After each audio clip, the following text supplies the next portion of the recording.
feel electric atmosphere. The revival. Dominik, you. Welcome to SummerSlam!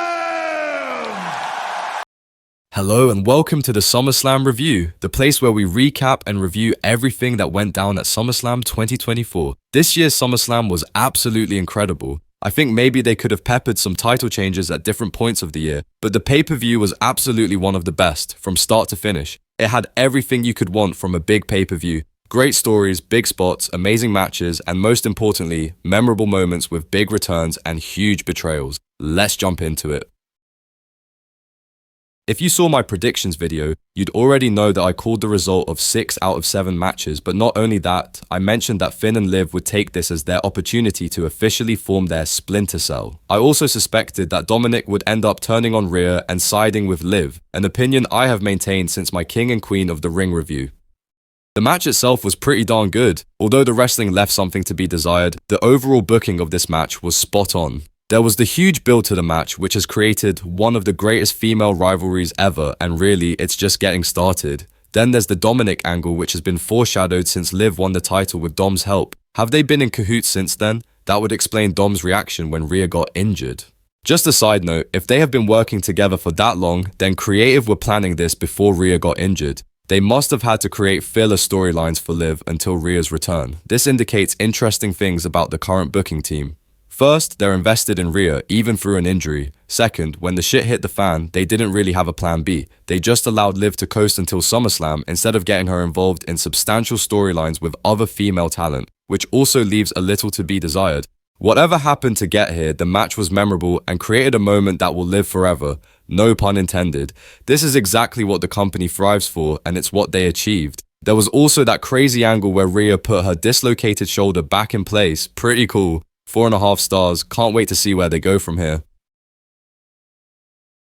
This was probably the weakest match on the card. For how great a Sami Zayn and Bron Breakker match could be on paper, sadly their actual matches don't really measure up to what these two performers are able to do with other competitors. I also think it is a little early to put the title on Bron, but he's a nepo baby just like Dominik, and that's to be expected. He's still a great talent and will be a big player in the future. 3 stars for this one. Now the Logan Paul and LA Knight match was something else. There weren't high expectations for this match because the internet will have you believe that LA Knight is a bad wrestler and Logan Paul is a fraud. That couldn't be farther from the truth, and this bout proved it. At the start, these two were fighting outside of the ring and I thought, here we go. They won't even start the match because of this shenanigans and Logan will retain. It was nice to see them flip the script and put on a long, outstanding match. I mean, if you haven't already, you should go out of your way to watch this one. I know these two are already stars, but their performances on this night will be etched in history. Such great work from both of these guys. So good to see LA Knight finally win a title. I reckon he'll make a great US champ. Feels like a title that will really work for him. The build to the match was okay. Better than most, but not really emotional storytelling. What sets this match apart is what happened as soon as these two were live. The match was hard-hitting. It had some crazy spots. It was entertaining as hell, and the crowd was with them the whole time. Two guys who are overlooked and underestimated really showed up and showed out. They made the title mean something, and that's historically proven quite hard for the US title. A great match is always better when you don't expect it. Well done to these two. Hopefully Logan is alright. 5 out of 5 stars. Honestly, I expected more from this match. Bayley is a great worker, and Rhea has been getting better and better as a monster heel. Unfortunately, this match was too slow and too predictable. On top of that, the crowd wasn't really there as much as they were for the other matches on this card. It's obvious the company want to establish the legacy of the King and Queen of the Ring by giving Rhea and Gunther the wins. Makes sense, I just wish they told more of a story. 3.5 stars. This is probably one of the most anticipated matches ever. We haven't really experienced a build like this in quite some time. This is another case of the company sticking to the course with a rivalry even though one of the competitors got injured. This approach definitely makes the face-off much more anticipated. It's great news for us as fans when we become so invested in the storyline and the superstars are performing to their highest level. The placing of this match on the card is suspect but understandable considering Roman's return. I think this match deserved to go on last, but the Roman return probably wouldn't have been as effective anywhere else on the card. Tough decision to make. The match itself was also top-notch. Great storytelling, great psychology, and what I liked the most is how this match was able to set the stage to continue the rivalries with Seth and Drew. This was the best use of a special guest referee we have seen in a long time. We have been accustomed to special guest referees being relegated to gimmick land when actually they can be used to tell a cool story. With Rollins, there was more substance and it made sense for the story going forward. The angle of Punk being distracted by his sentimental attachment to a bracelet was, and is still, ridiculous, but they're making it work. Not sure if they needed to carry it on, but I guess it's a way to continue the feud with McIntyre. This was another match where they created a moment in time that will last forever. 5 stars for this one. It was great to see Punk in the ring again. The only way is up for Punk now he's successfully made it through a match without an injury. We all know how good Gunther is in the ring, but Damian just keeps impressing. Every time he gets in the ring for a big match, he proves how versatile he is. This time, he adapted to give the crowd an incredible match which fits more with Gunther's style. In fact, he was hitting harder than Gunther, so hard that it was him who made Gunther bleed this time. When I say bleed, I mean bleed for real.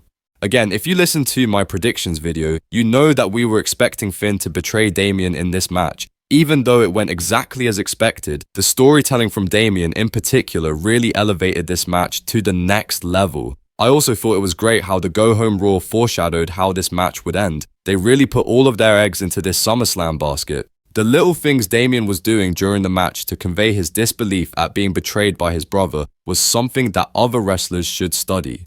His mannerisms when he is wrestling indicates little things to the crowd to get them to react accordingly. Not only was the story and the psychology great, but so was the match. It was hard-hitting as you'd expect, and both men brought their A-game. It was a sight to behold. 4.5 stars. Can't wait to see where it all goes from here.